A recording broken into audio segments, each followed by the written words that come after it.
Let me read this to you.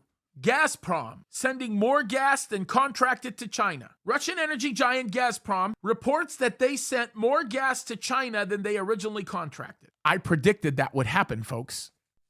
Russia is wanting to insulate itself from what it knows is coming with respect to the kind of sanctions that will minimize the amount of money that's coming into their economy.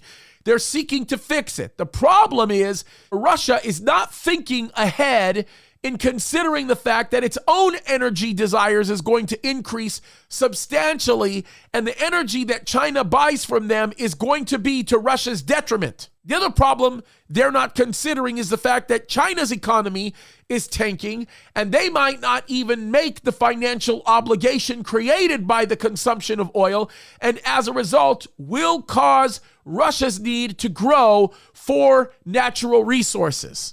And watch what's going to take place next. The next natural thing to happen is that China will become desperate and will run out of resources because Russia has nothing left to give. This is interesting. This is one that should concern everybody. Fury grows over Ukraine HIMARS strike that killed dozens of Russian soldiers. Let me read this to you.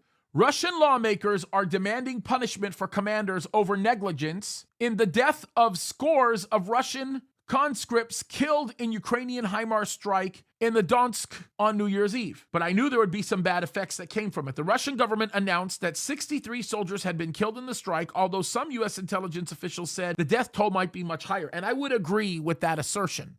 I don't think that Putin is really all that excited about disclosing the true amount of soldiers killed. If they actually concede to the fact that they lost 63 soldiers, that's a huge blow to their pride, and that is not going to produce a good result for Ukraine.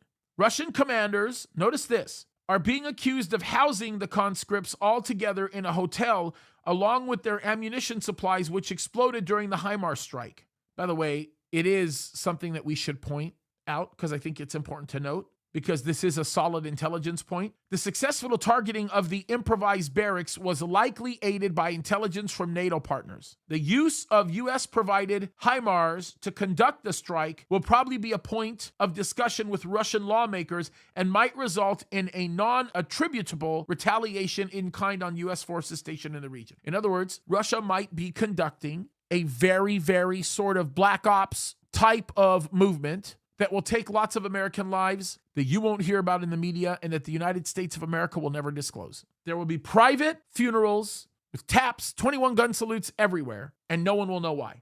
How about this for ugly? If you want to talk about the Indo-Pacific region, how about the fact that South Korea is now officially, unilaterally, by the way, they're in official talks with the United States over nuke capability. Can you imagine United States nuclear assets being in South Korea?